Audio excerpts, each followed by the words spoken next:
The moment I held my first child in my arms, I felt a love unlike anything I had ever known. Tiny fingers wrapped around mine, eyes barely open, trusting me completely, and in that instant, I made a silent vow, a vow that would shape every single day of my life for decades to come. I promised that I would give everything I had to them. Not just the obvious things, food, shelter, clothing, but the intangibles, the invisible threads that build character, security, and confidence. Patience, presence, protection, and unconditional love. I didn't fully understand what that promise would demand of me, but I believed in it without hesitation. From that day forward, my life became a quiet rhythm of sacrifice. I worked long hours to provide for them, often taking 2 or even 3 jobs just to make sure they had everything I couldn't provide with one. There were mornings when I woke up before the sun had risen, made breakfasts that they often didn't notice, and packed lunches that disappeared in seconds while my own stomach went empty. I remember nights when I stayed awake, rocking a feverish child, whispering comforting words while my body screamed for sleep, and the world outside my home moved on, oblivious to the sacrifices happening within these walls. Education was never optional. I believed fiercely that knowledge would give them opportunities one could never have had, and I poured every ounce of energy into ensuring they had the best possible education. I worked late into the night, filling out scholarship applications, monitoring assignments, attending parent-teacher meetings that exhausted me, and explaining math problems I hadn't practiced in decades. I bought books, stationery, laptops, anything that could give them an advantage. And while I celebrated their successes with tears of pride and joy, I never let them see the nights I went without my own meals to buy them a textbook or the sleepless hours I spent figuring out how to cover tuition. My personal dreams, once vivid and colorful, slowly began to fade into the background. Vacations I longed for, hobbies I loved, friendships I cherished, everything took a back seat. I never complained, not because I didn't feel the loss, but because every moment I gave to myself felt selfish compared to the needs of my children. I stopped dreaming for me and started dreaming for them, convincing myself that this was the essence of being a mother. It was exhausting, overwhelming, and yet, every sacrifice felt worth it when I saw their smiles, their small triumphs, their first steps, their first words, the milestones that felt monumental. And yet, life has a way of testing even the strongest hearts. While I gave everything, I often went unnoticed. The children, in their innocence, took my love for granted. They didn't mean to hurt me, of course. They were too young to understand the depth of the devotion I poured into them. They wanted, they needed, and they expected without seeing the labor behind the love.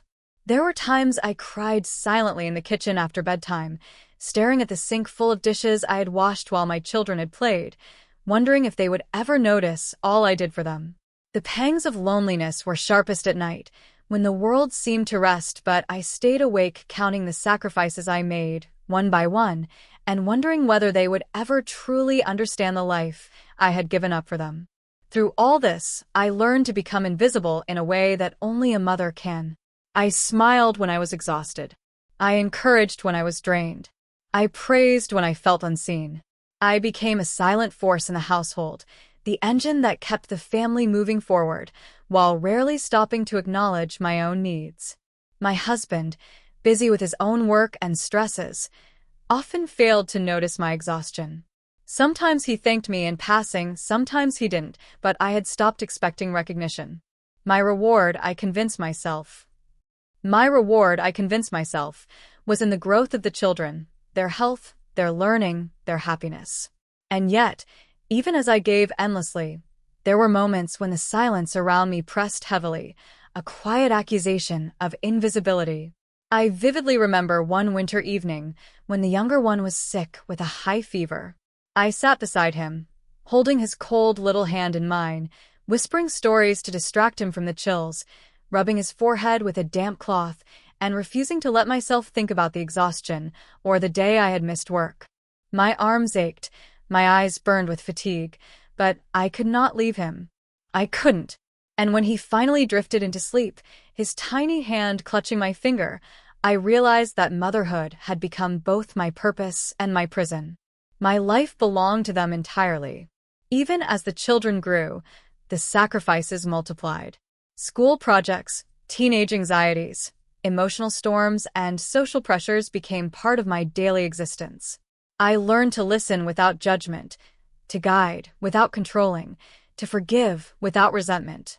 I put my children's needs ahead of mine in every conceivable way. Every morning I woke before them. Every night I slept after them. Every smile I forced, every "don't worry, it's okay," I whispered, every tear I swallowed, it all accumulated into a quiet reservoir of love that I poured unconditionally. And still, the loneliness persisted. Not because my children didn't care, they were too young to understand, but because the depth of a mother's sacrifice is rarely recognized until it is tested by absence, by ingratitude, or by time. I often wondered, would they ever see the hours I had spent tirelessly shaping their lives? Would they ever realize the magnitude of what I had given up? Would they ever understand that their laughter, their success, their comfort, and their safety had been built on a foundation of relentless, unseen love? In those early years, I was content with the silent understanding that one day they would see. One day they would understand. And so, I continued to give everything, my love growing deeper, my patience longer, my nights more sleepless. I had no guarantee of gratitude. I had no certainty that my labor would ever be recognized. But I had faith in love, faith that the seed I planted in their hearts through my sacrifices would someday blossom. Little did I know, the true test of that love and my endurance was yet to come. Because love, no matter how deep, is not always returned in the ways we hope. And motherhood, no matter how patient, no matter how enduring, often walks the lonely path before recognition and respect finally arrive. The first years of childhood had passed quickly, almost like a gentle breeze that I barely noticed while busy caring for them. But as my children grew, the challenges of motherhood shifted. The small, innocent hands I had once held with tenderness became stronger, more demanding, more independent, and sometimes, unknowingly, more careless. The quiet evenings I had cherished now often felt like battlefields, strewn with schoolwork, arguments, and tiny signs of rebellion that chipped away at my patience. I had spent so much time building their foundation, teaching them how to read, helping them with math problems, instilling manners, encouraging empathy. And yet, as they grew older, I began to notice subtle cracks forming in the delicate walls I had carefully constructed. A sharp word here, a sigh of impatience there, a door slammed a little too hard. All these small gestures carried weight far greater than the casual dismissals of childhood. I remember the first time the older one snapped at me during a heated moment over homework. His voice was louder than I expected, filled with frustration and a streak of disrespect I had not yet encountered. My heart sank. I had spent countless nights helping him study, guiding him patiently, and yet, in a moment of teenage angst, he seemed to forget every sacrifice I had made. I held back tears, swallowed my hurt, and reminded myself that anger and rebellion were natural at his age. Still, the ache in my chest was undeniable, the silent reminder that no matter how much I gave, recognition and gratitude were not guaranteed. The younger one, equally spirited, often tested my patience in different ways. He would challenge rules I had set, ignore instructions, and sometimes even speak rudely without realizing the weight of his words. Each misstep was a dagger to my exhausted heart. Nights I had stayed awake caring for fevers or comforting nightmares seemed to vanish into nothing, replaced by the sting of unappreciated labor. I reminded myself again. Patience was key, love required endurance, and anger or resentment would only harm them further. I had to remain strong. I had to continue giving. Even my own health began to feel the consequences of my unceasing dedication. I would often ignore headaches, back pain, or exhaustion just to ensure that they were fed, clean, and prepared for school.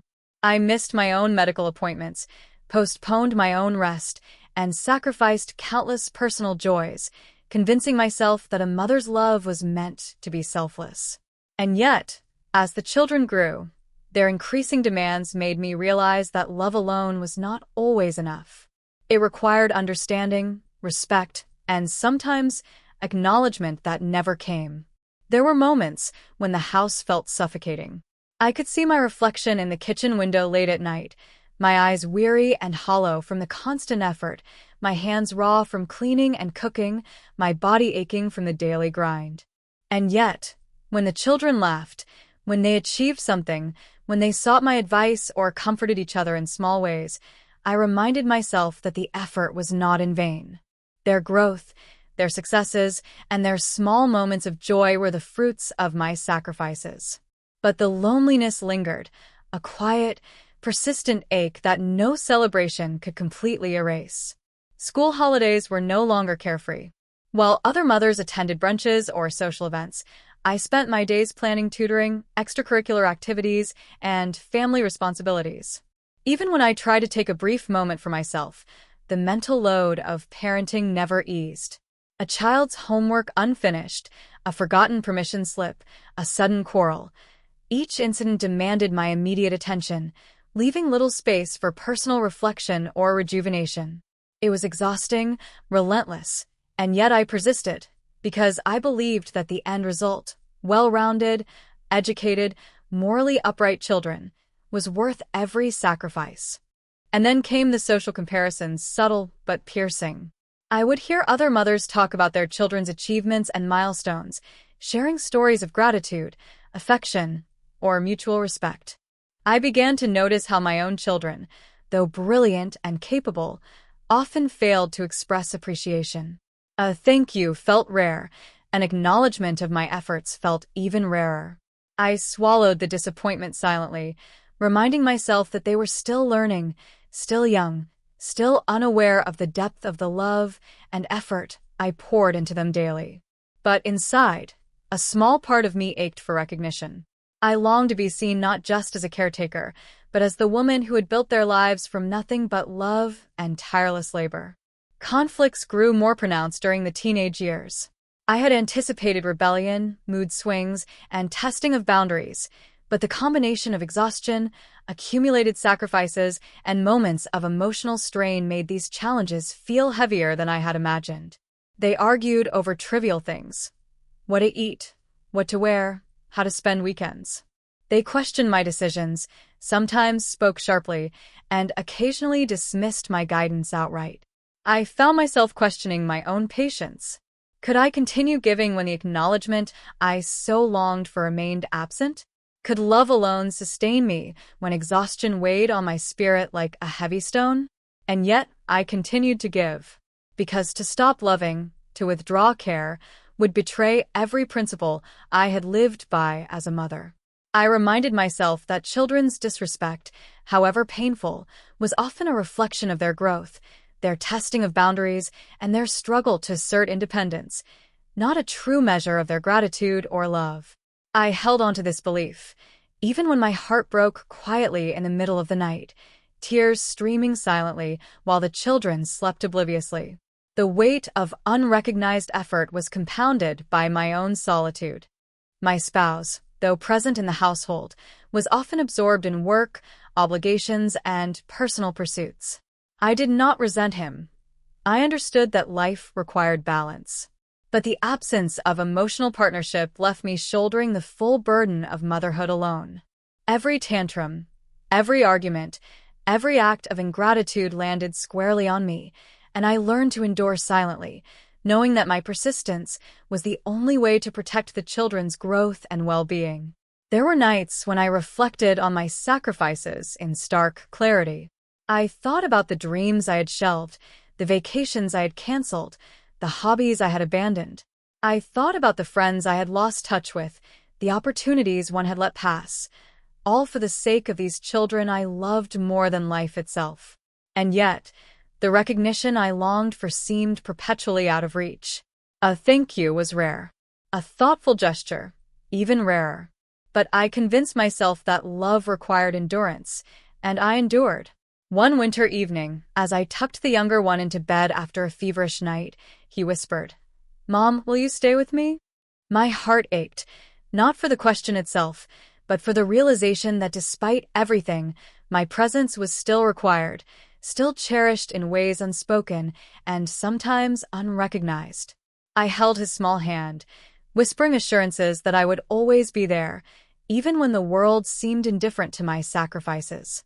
And in that moment, I recognized the paradox of motherhood. Invisible, relentless labor can feel both lonely and profoundly meaningful, and the love that drives it is its own reward, even when unseen. And so I continued. Through sharp words, through disrespect, through exhaustion and loneliness, I remained steadfast. I continued to nurture, guide, and protect. I continued to give, not because I expected recognition, but because it was the essence of who I had become. A mother, endlessly patient, endlessly loving, endlessly resilient. The years ahead PR. The years ahead promised more challenges, more heartbreak, and perhaps moments of despair, but also the possibility of understanding, recognition, and healing that would come not immediately, but in time, if love and patience held strong. By the time my children entered their late teenage years, something inside our home had quietly shifted. It wasn't sudden. It wasn't loud. It was slow, subtle, almost invisible, just like the sacrifices I had made for years. The warmth that once filled the house had thinned, replaced by tension, impatience, and an unspoken distance that grew wider with each passing day. They were no longer children who ran into my arms after school. They were young adults now, busy, distracted, confident in a world that no longer revolved around me. Their lives were filled with phones, friends, ambitions, and opinions. And somewhere along the way, I had faded into the background. I noticed it first in the little things. Meals I cooked with care were eaten in silence, or worse, criticized. Why do you always make this? Can't we order food instead? They didn't see the planning, the budgeting, the time spent standing on tired feet after a long day. They didn't notice my hands trembling slightly as I chopped vegetables, or the ache in my back that never truly went away. All they saw was what was missing, not what was given. I began to feel like a service, not a mother. Conversations grew shorter. Eye contact became rare. When I tried to ask about their day, I was met with one-word answers or irritation. If I offered advice, they called it interference. If I expressed concern, they called it control. Every attempt to connect seemed to push them further away. And still, I stayed gentle. I reminded myself again and again, they're young. They're finding themselves. Don't take it personally. But how could I not? I had given them everything. My time, my health, my dreams, my youth. And now, I felt like an inconvenience in my own home. There were days I sat alone in the living room long after everyone had gone to their rooms, staring at the walls that had once echoed with laughter. I remembered bedtime stories, scraped knees, school recitals, and sleepless nights. I remembered being needed, desperately, constantly, completely. Now, they needed nothing from me except what I could provide materially. One evening stands out more clearly than the rest. I had been unwell that day, weak, dizzy, running a fever, but I still forced myself to prepare dinner because I knew they would come home hungry. I set the table carefully, even lighting a small candle, hoping, foolishly, that we might share a moment together. They arrived late, sat down, ate quickly. No one asked how I was feeling. When I finally said softly, "I'm not feeling very well today," the response was careless. "Oh, okay." That was it. No concern. No pause. No empecé. I went to my room that night and cried, not loudly, not dramatically, but in the quiet, broken way of a woman who realizes she has become invisible to the people she loves most. From that moment on, the emotional exhaustion deepened. I stopped expecting gratitude. I stopped expecting kindness. I stopped expecting anything at all. But the pain didn't stop. It grew sharper when they began making decisions without me, important ones. Career plans. Moving away. Financial choices. Life-altering steps I had once dreamed of guiding them through. I found out about these decisions casually, sometimes from others, sometimes after everything was already decided. I wasn't included anymore. And that exclusion hurt more than any harsh word ever could. The irony was cruel. I had raised them to be independent, confident, strong, and now that they were, there was no room left for me in their world. My health began to suffer. Sleepless nights became normal. Anxiety settled into my chest like a permanent weight. I often felt tired even after resting. Doctors advised me to slow down, to take care of myself, but how does a mother suddenly learn to stop giving? For years, my identity had been built on sacrifice. If I wasn't needed, who was I? I tried, in small ways, to reclaim pieces of myself. I read books late at night, took quiet walks alone.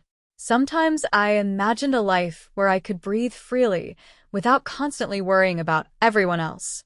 But guilt always followed. What kind of mother thinks like this? What kind of woman wants more than her children? And so I stayed silent. The distance between us widened further when arguments became more frequent. Not explosive arguments, but cold, dismissive ones. They spoke to me with a tone they would never use with outsiders. They corrected me, interrupted me, dismissed my opinions as outdated. Each word landed like a small cut. Individually, they were manageable. Together, they broke me. There was a night, when I rarely talk about, when I sat on the bathroom floor, holding my knees, whispering to myself, I did my best. I really did. I wasn't angry at them. I was grieving. Grieving the mother I had been. Grieving the love I thought would always be mutual. Grieving the future I imagined, where sacrifice would one day be recognized. And yet, even in my weakest moments, I still defended them in my heart. They don't mean to hurt me. They'll understand one day. Time will teach them what I couldn't. Because a mother's love doesn't disappear when it's unreturned. It just becomes quieter, heavier, more painful. I didn't know it then, but this emotional breaking point was necessary. It was the moment before transformation, the painful pause before life forced me to look not only at my children, but at myself. Because love that destroys the giver is not love, it is survival without balance. And my soul was quietly asking for change. There comes a moment in every woman's life when silence becomes heavier than pain. For me, that moment did not arrive with shouting or drama. It arrived quietly, on an ordinary morning, in an ordinary kitchen, surrounded by an ordinary life that suddenly felt unbearable. I was standing at the sink, washing dishes left behind from the night before. The house was awake, yet no one spoke to me. My children moved past me without a glance, their lives flowing forward, while mine felt frozen in place. I watched them from the corner of my eye and realized something terrifying. They no longer saw me. Not as a mother. Not as a woman. Not even as a human being with feelings. I was just there.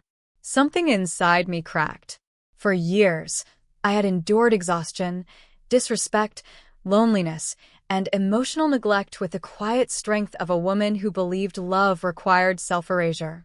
I told myself that sacrifice was noble, that patience would be rewarded, that motherhood meant putting yourself last, always.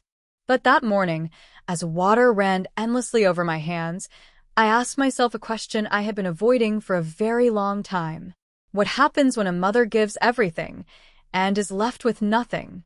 That question followed me through the day, like a shadow.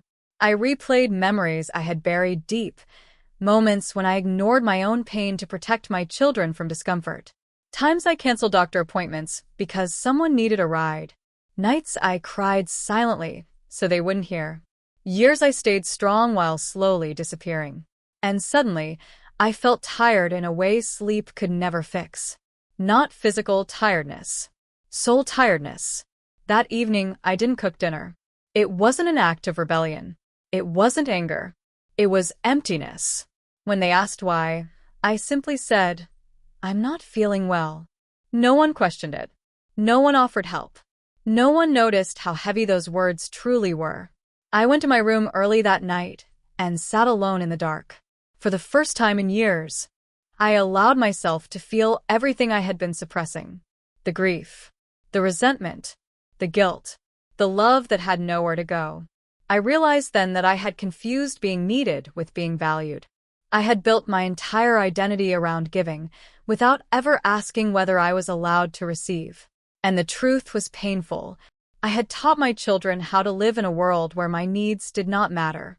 Not intentionally, not cruelly, but consistently. The next few weeks felt strange. I began pulling back, not from love, but from overgiving. I stopped rushing to solve every problem. I stopped explaining myself endlessly. I stopped apologizing for being tired. At first, no one noticed, and that hurt more than anything else. But something else happened too. I started noticing myself. I noticed how tense my shoulders always were, how shallow my breathing had become, how long it had been since I laughed without forcing it. I began taking short walks alone, not to escape my family, but to remember who I was before my life became defined solely by sacrifice. I sat in parks. I watched strangers. I listened to the sound of my own thoughts for the first time in years. And slowly something shifted. I remembered the woman I used to be, the woman with dreams, with opinions, with a voice. I didn't become cold. I didn't become cruel. I became honest. When my children spoke sharply, I no longer absorbed it in silence. I responded calmly, firmly. When they dismissed me, I didn't chase their approval.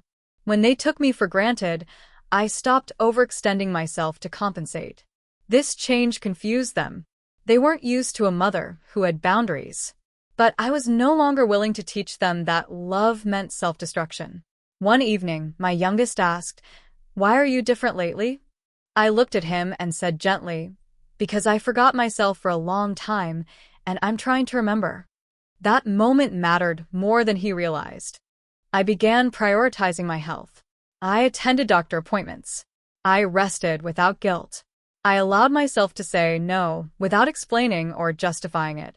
Each small act felt revolutionary. Not because I stopped loving my children, but because I finally included myself in that love. And something unexpected happened. The house felt quieter, but not empty. For the first time, my presence wasn't defined by constant movement or service. It was defined by being. I was no longer filling every silence with effort. I didn't know yet how this change would affect my children. I didn't know whether they would ever understand the years I had given them. But I knew one thing with certainty. I could no longer survive as the woman who gave everything and asked for nothing. This wasn't the end of my motherhood. It was the beginning of my healing. And sometimes, healing starts not with forgiveness, but with self-respect. At first, my children didn't understand what was happening. They noticed changes, yes, but not the meaning behind them. Dinner appeared later than usual. Sometimes it didn't appear at all. The house was still clean, still functioning, but something essential was missing. I no longer rushed to anticipate every need. I no longer hovered. I no longer filled the air with explanations or reminders. I was still there, but I was no longer carrying everything alone. They assumed it was temporary stress, fatigue, mood. After all, mothers were supposed to bounce back. Mothers always did. But this time I didn't. Days passed, then weeks. And slowly, discomfort replaced indifference. The first sign came from the oldest. He stood in the kitchen one evening, staring at the stove, confused. "Did you already eat?" he asked. "Yes," I replied calmly. It wasn't the answer that unsettled him. It was the tone. There was no apology in my voice. No justification. No guilt. Just a simple truth. He cooked something for himself that night. It was awkward, quiet, unfamiliar, and something in that silence made him uneasy. The younger one noticed next. He forgot a school form, something I would have remembered without fail. When the school called, I didn't rush to fix it. I told him gently, "You're old enough to manage this." He looked at me as if I had spoken a foreign language. "But you always." "I know," I said softly. "This time you will." It wasn't punishment. It was preparation. At first, they were irritated. They whispered to each other, "She's changed. She's acting strange." They didn't ask why. They only noticed that things were no longer effortless. And then came the moment that changed everything. One evening, they found me sitting alone in the living room, not crying, not working, just sitting, reading quietly. No noise. No urgency. Are you okay? My daughter finally asked. Yes, I said. And I meant it. That confused her more than if I had said no. Because for the first time, my peace didn't depend on their approval or attention. Weeks later, reality began to sink in. They noticed how tired I still looked, how the lines on my face hadn't appeared overnight, but over years. They noticed how I flinched slightly when spoken to sharply. How my silence wasn't passive, it was protective. One night, I overheard them talking. She did everything for us, one said quietly. Yeah, and we never really thought about it. I didn't interrupt. Some realizations must be born in privacy.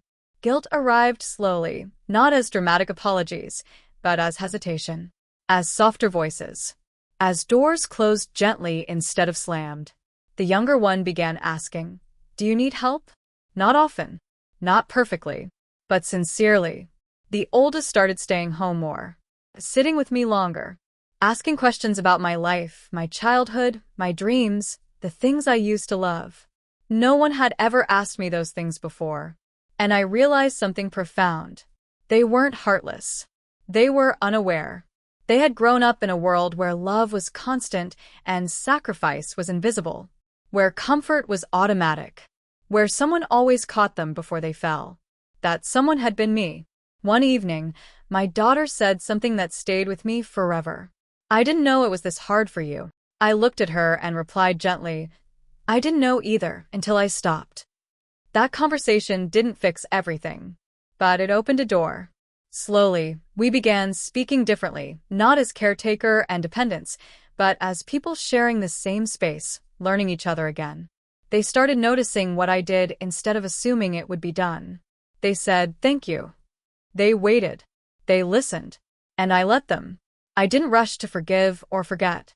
Healing isn't instant, and love doesn't erase pain overnight. But something essential had changed. Respect had entered the room. Not because I demanded it, but because I finally respected myself. I no longer over-explained my exhaustion. I no longer justified my rest. I no longer measured my worth by how much I gave. And in that space, between silence and strength, my children began to grow in a new way. Not just into adults, but into humans who could see the cost of love. This wasn't the ending, but it was the turning point. Healing does not arrive like a sudden sunrise. It comes slowly, quietly, like light creeping into a dark room through a cracked window. That was how it happened in our home. No grand apologies. No dramatic confessions. Just change. My children began to move differently around me. They spoke with more care. They paused before reacting. Sometimes they looked at me as if seeing me for the first time, not as the woman who always handled everything, but as a person who had been carrying far more than anyone realized. One night, the oldest sat beside me on the couch. "I've been thinking about everything you did for us," he said, his voice uncertain.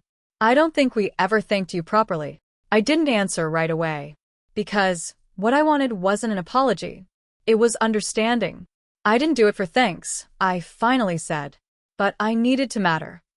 His eyes filled with tears. That moment didn't erase years of exhaustion, but it softened something deep inside me. From then on, the house began to heal. Not perfectly, not immediately, but honestly. My children started helping, not because they were told to, but because they noticed. They asked about my health. They remembered appointments. They listened without dismissing me. And I learned something equally important. I didn't need to disappear for them to thrive. I could exist fully and still be a good mother. I returned to things I once loved. Reading in the mornings. Walking without a destination. Writing thoughts I had buried for decades. These small acts felt like rebellion at first, but soon they felt like freedom. For the first time in years, I wasn't just surviving. I was living. My relationship with my children transformed, not into something perfect, but something real. We spoke openly about the past, about mistakes, about pain, about love that had been misunderstood. They learned that care is not automatic, it is intentional. And I learned that motherhood does not require martyrdom. There was a day, quiet, ordinary, when we sat together at the table, laughing over something trivial. I watched them closely and realized something incredible. They had grown. Not just in age, but in empathy. And I had grown too. I was no longer the woman who gave everything until there was nothing left. I was the woman who gave with wisdom, who loved without losing herself, who finally understood that self-respect teaches others how to treat you. I once believed that being a good mother meant sacrificing every part of yourself. Now I know better. Being a good mother also means showing your children how to live with dignity. And if my story teaches anything, let it be this. Love should never cost you your existence. Sacrifice should never erase your identity. And it is never too late for a woman to choose herself. I gave them everything. And when I finally chose myself, I didn't lose them. I found us.